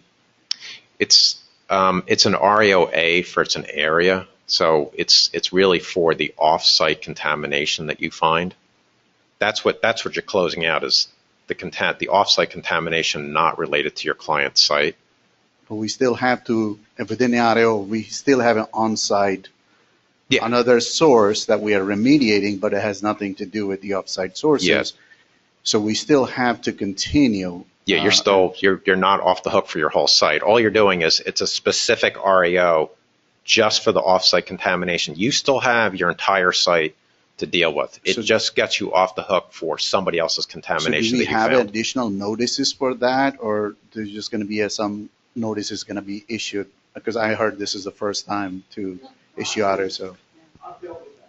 Yeah, that does happen. And that REOA would reference back the incident number and all this. That's an excellent question, and it's covered really well in the guidance documents that I had up on the screen. I think the one is only like 10 or 15 pages, and it lays out step by step, my term, how to get you off the hook for this. And the RAOA is the last one that closes the loop for you. So take a look at the guidance document. It spells out exactly what you need to do for the RAOA.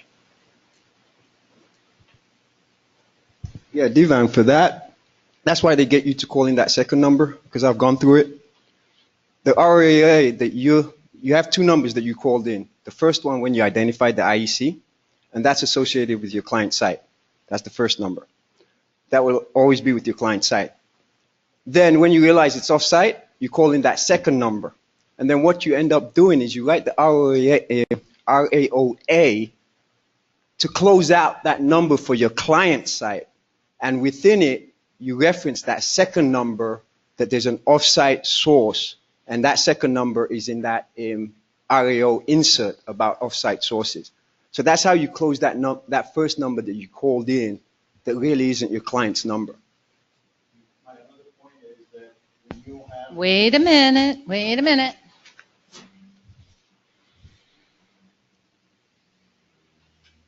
When you have an off-site situation where, you're referencing the site as the originator in that RAO, when you're signing off on that one, we're basically using a same PI, same block numbers and everything, but we're closing the case that was called in for off-site location. So is that same way like we traditionally do that, or just have to be a change, anything? I didn't quite follow that. George, you want to? Yeah, this is George Nicholas. I'm actually a co-chair of the Offsite Source Guidance document. I helped write that. The idea is that the contamination migrating onto your site, you're not responsible for addressing that at all. You're not responsible for delineating that. You're not responsible for any IEC condition associated with that. The problem is you have to prove that. So when you first detect that contamination, you're calling into the hotline to report that contamination. That's your responsibility. The second call to the hotline is when you have done the work as per 3.9 of the tech regs that tell you have to do the work, show it's coming across your property boundary, you show that you don't have that contaminant on your property, and then you call that second hotline call. You're given a number, again, an incident number there. That incident number is what you actually put in the RAO insert within the RAOA that you're issuing for that contamination. That only relieves your client of the responsibility to address anything associated with that offsite source contamination. And that's really what the purpose of the RAOA is.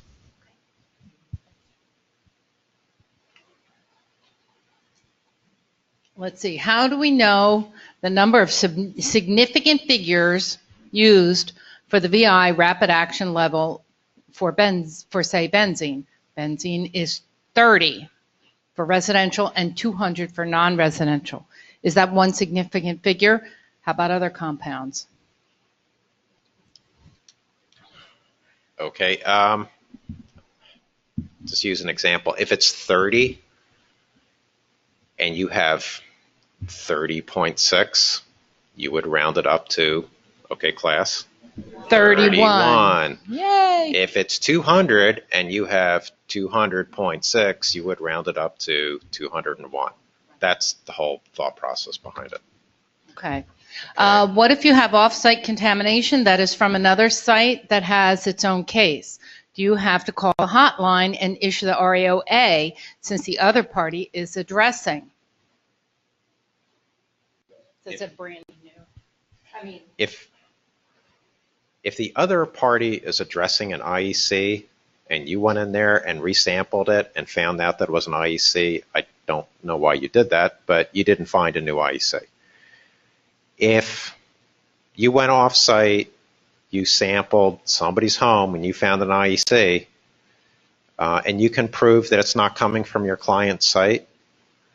One of the things, I don't know if I mentioned this, that when I've worked with some of you guys, you did a nice job. You proved it's not coming from your client's site. And I'm like, okay, get the information in. We're ready to take it. And they're like, I haven't identified who did it yet.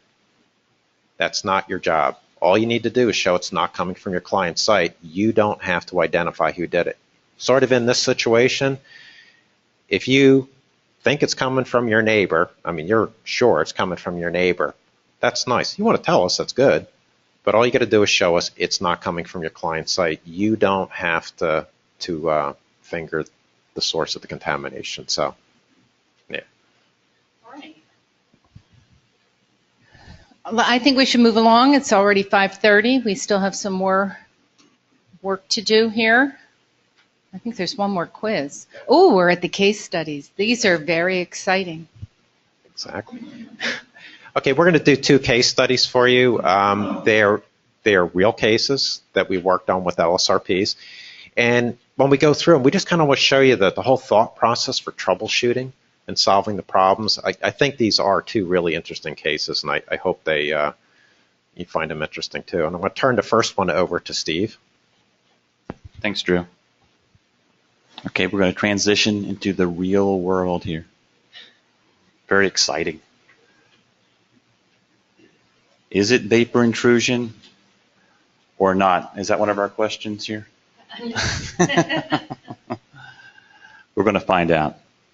All right, I'm going to, this is a real case, and I just want to let you know that on this case, we think the LSRP did everything correct. They called it in as an IEC. There's a lot of thorny issues out there, but we think the LSRP did a great job in case they're out there. IEC reported to the DEP vapor intrusion. Chemical of concern was 1,4-dichlorobenzene. Sub-slab and indoor air both exceeded screening levels. On the surface, the pathway was complete. The building, we knew it was a warehouse. And we knew that the 1,4-dichlorobenzene was not found in groundwater. All right, so we had looked at the initial submittal, the 14-day submittal, and we saw some red flags right off the get-go here. Number one, the COCI 1,4-dichlorobenzene is something that we really didn't see a lot in the vapor intrusion world. We do see it a lot as in a background, sometimes as a background, but not as a vapor intrusion. And the common uses, as you can see, it's like pesticides, mothballs. They're the solid deodorants that you see in bathrooms. So it's commonly used inside a lot of buildings. We see it typically at low levels in schools, in daycares. But we don't see it usually in the sub-slab. So usually it's not a problem for us. But in this situation, it was both at high levels in the sub-slab and in the indoor air, and at levels much higher than we would typically see in the background. Levels were up to like 300, 400 micrograms per cubic meter. The compound itself, 1,4-dichlorobenzene, is a sort of an unusual compound in that it doesn't exist in the liquid state. It's a solid that sublimes directly from the solid state to the vapor phase. So when you think about this sort of chemical, it's not something that you would expect you could spill, get below the sub-slab somehow, spill behind a drain or something like that. It was hard to imagine scenarios where solid blocks of deodorant cakes would be in the subsurface. Some red flags there. The other red flag, and then the big red flag, was I think Drew talked about some of the common problems that we saw that the indoor air and the sub-slab levels were almost identical. No attenuation. Something's going on here. And again, the COC was not found in the groundwater, and it was not identified as a contaminant of concern on the entire site. It's just showing up in this warehouse. But again, it looks like it's an IEC because sub-slab levels and indoor air levels are high. So we contacted the LSRP and we all scheduled a get-together at the site to see if we could kind of brainstorm through this thing and see what's really going on here. And this is what really happened. We had the goals of our visit was to meet with the LSRP at the site, hopefully find a source for this 1,4-dichlorobenzene somewhere in the warehouse, and then determine whether it was a discharge, actual discharge, or just something that was in the warehouse as part of the operation. And also to see why sub-slab soil gas levels and the indoor air levels were at similar concentrations. Something's going on. So our first thought was perhaps it's a collection of data problem. We've seen sometimes if you don't seal the hole that you drill through the sub-slab properly, the indoor air can short circuit through that hole. And when you sample the sub-slab, you're really just sampling the indoor air. Well, it just so happened when we were up there, they were actually sampling sub-slab, doing additional data collection, and they were using proper protocol. They were sealing the hole correctly. They were doing everything with leak testing. They were doing a bang-up job. In fact, one of the best jobs I've ever seen. So we ruled that out. We didn't think it was sampling error. This same sampler had done all the samples. We met with him. Good guy. Seemed like knew what he was doing.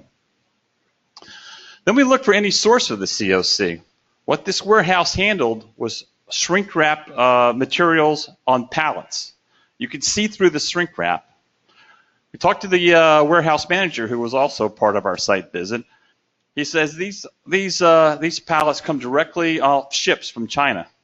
We only hold them for a few days here. Holds mostly stuff for dollar stores in the area. They only stay a few days and they get shipped out.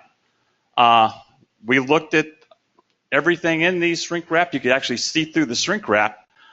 There were just hundreds of them lined up. There was no obvious source that we could see. Most of it was paper products that you would buy in the dollar stores.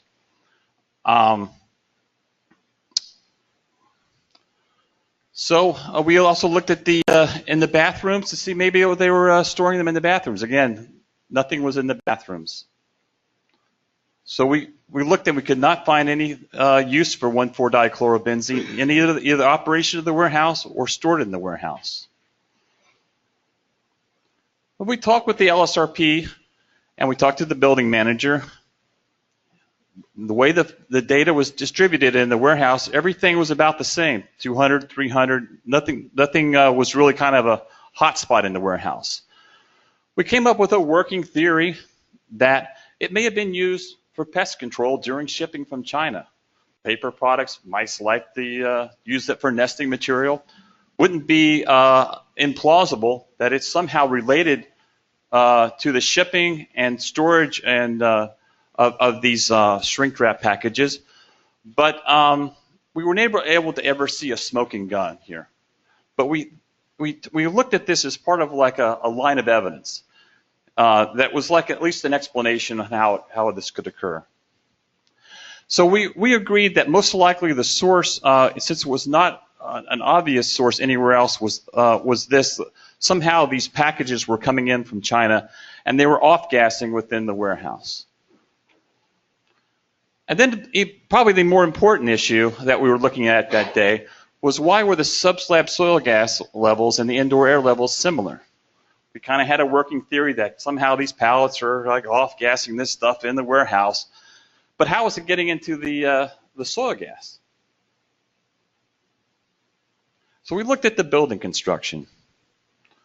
And we noticed that on the outer rim of the warehouse, there was an unusual cement block footer where the cement blocks were turned on their sides such that the gap, the hole that's in a cement block was turned upwards. half of the gap was in the interior of the warehouse. And we also, after talking to the building manager, he confirmed the fact that there was a gap under the, an open space under the slab, and that these cinder blocks communicated directly with the sub-slab environment. So this allowed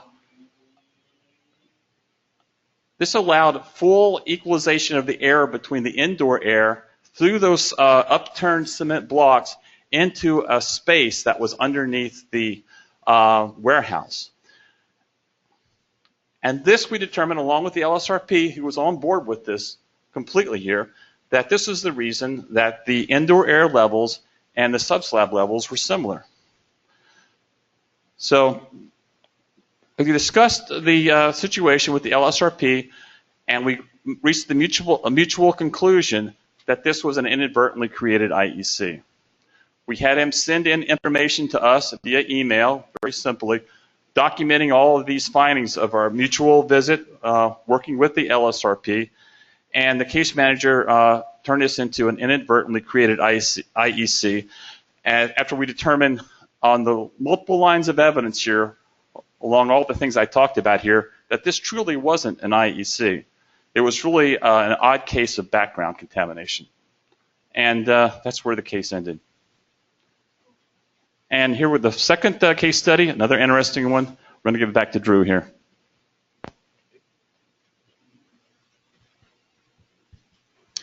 Okay, this case study involves troubleshooting an SSDS system at a strip mall. And just like any strip mall you're going to find in New Jersey, of course, there was a dry cleaner, we had a pizza place, and a couple other shops, nothing dramatic. Of course, there was contamination at the dry cleaner. So nothing really special about this. We have a lot of these cases. I'm sure you guys have worked on them. So it was a vapor intrusion case. So some of the basic information for this case: soil gas was greater than 10,000 micrograms per meter of PCE. Groundwater exceeded 100 ppm PCE. We had soil contamination right behind the building, just under 10,000 ppm. And they sampled 4 of the leaseholds. They averaged about 500 micrograms per cubic meter PCE in the indoor air. This was definitely an IEC. We had some pretty bad contamination here. So the LSRP did everything right. They went in there, they did the sampling, all the receptors. They put in an SSDS system. They did a nice job. It was a good installation. They let the system run, and what's the next step you're going to do? You're going to go in and conduct commissioning testing. This is where you check your vacuum. Well, we were lucky here because they had really good communication across the slab. It was excellent. We had very good vacuum. We well exceeded the 4,000ths of an inch of water vacuum for this site. Should have been perfect. They went in, they did their verification sampling, they dropped the Summa canisters and the other leaseholds. They got the indoor air results back, and it went from 500 to 2,000. It went in the wrong direction. It should have went down. It went up by 4 times. We don't usually see this happen. So the LSRP was working on it, trying to troubleshoot it. Gave the IEC case manager a call and say, here's our deal. Not only did the levels not go down, they went up. So just like the other case, and if you run into these problems, we're happy to meet you at the site. Go take a look at it. We've seen a lot of these. We're another set of eyes. Maybe together we can solve the problem. That's exactly what we did here. We met the LSRP out at the site, and whoops, and we got a question. It's the last one. Okay, you web guys, get ready. Okay. Okay. One of the IEC remediation steps performed by the LSRP for this case was to A, excavate the septic system leach field, B, install a sub-slab depressurization system, say that 5 times fast, or install a video gaming system. Okay, is it A? Is it C? I hope not. What number is it? Very good, very good. They're good. I did not make these quiz questions up. It's somebody who did not have that much faith in you guys, I must say. they're very simple. So how are we doing with our? They're all answering their questions. Do we have any quick questions? Because we're going to try to really close this up at 6. So we should be able to do it. Anything? Aren't these case studies interesting? It's like a mystery. You have Dan always has a question. As source control is done, you're monitoring, and your IEC becomes a VC. Does the IEC get closed off, or do you continue to carry it through as an IEC? No, it's going to continue as an IEC until it goes below the screening levels.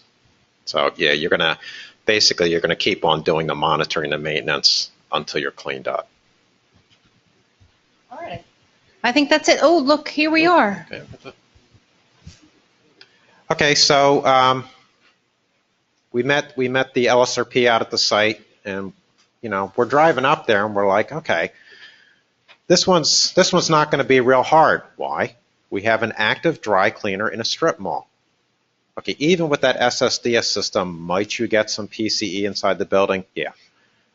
It should have decreased. It shouldn't have gone up, but we're thinking, okay, this isn't going to be real hard. We are going to walk into that dry cleaner, and we're probably going to see some pretty sloppy practices. Maybe they're going to have the drums of the PCE open. Maybe they're not using the machines. They're opening them up too early, letting off too much of the PCE into the air. This is going to be a slam dunk, not a problem. Yeah, it was a problem. We pulled up to the strip mall. The dry cleaner was gone. It had been gone for over 6 months.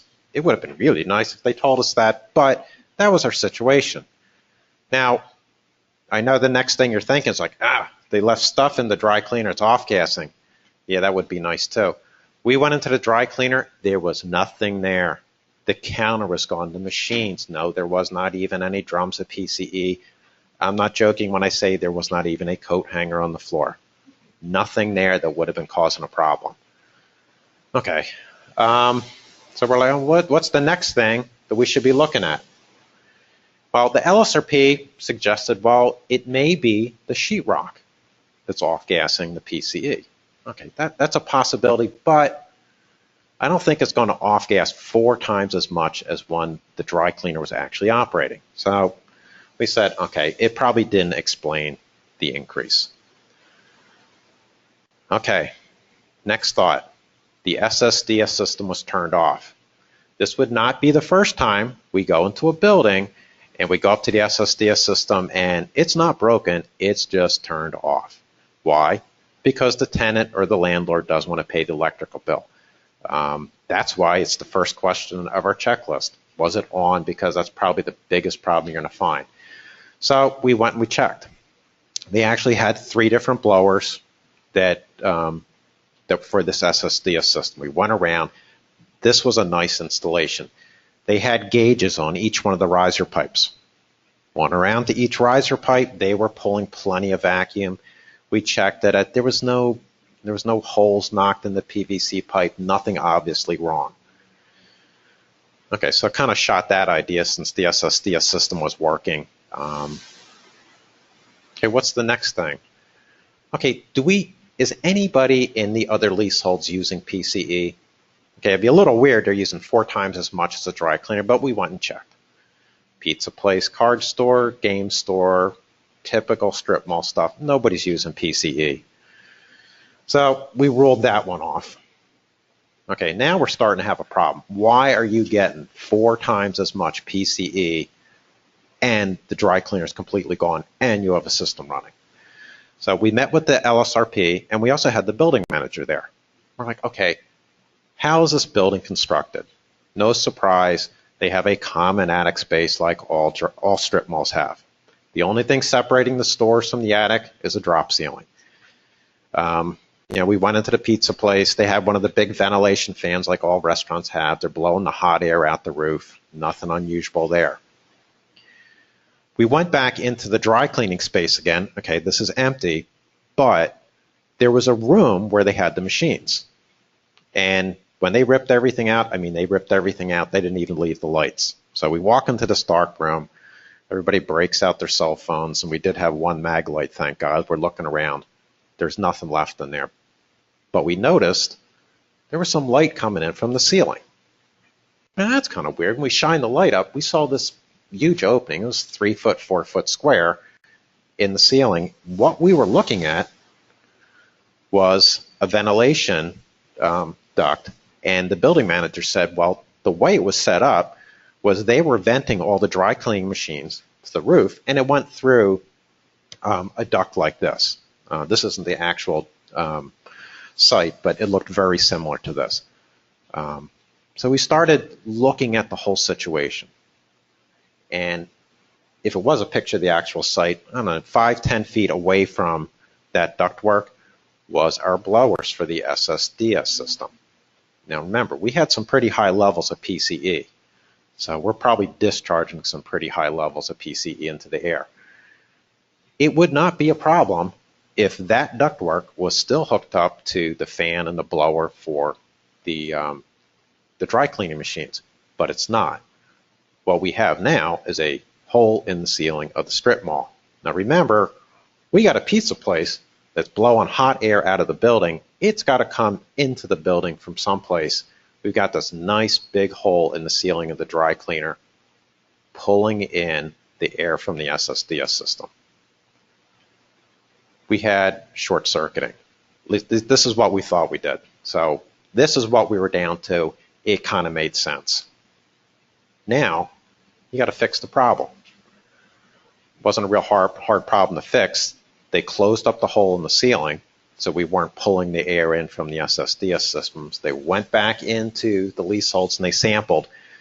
And I'm happy to report we were able to get the levels below the screening levels.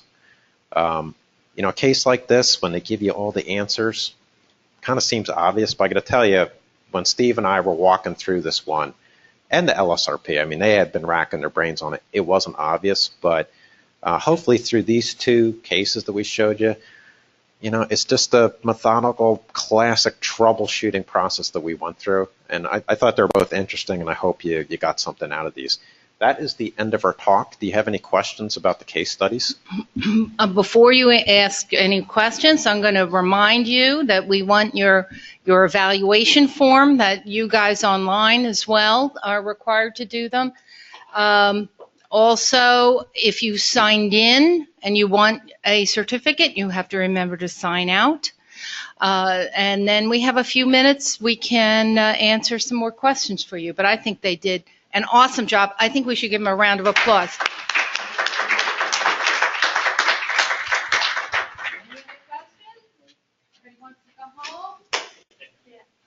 Oh, wait a minute, hold on. Okay, does the rounding up and rounding down of a VI sample concentrate, does it also apply to groundwater or soil? The concept, you would apply that to any media, any standard. It's good information, huh? All right. All right, on the way out, leave them on the table, and some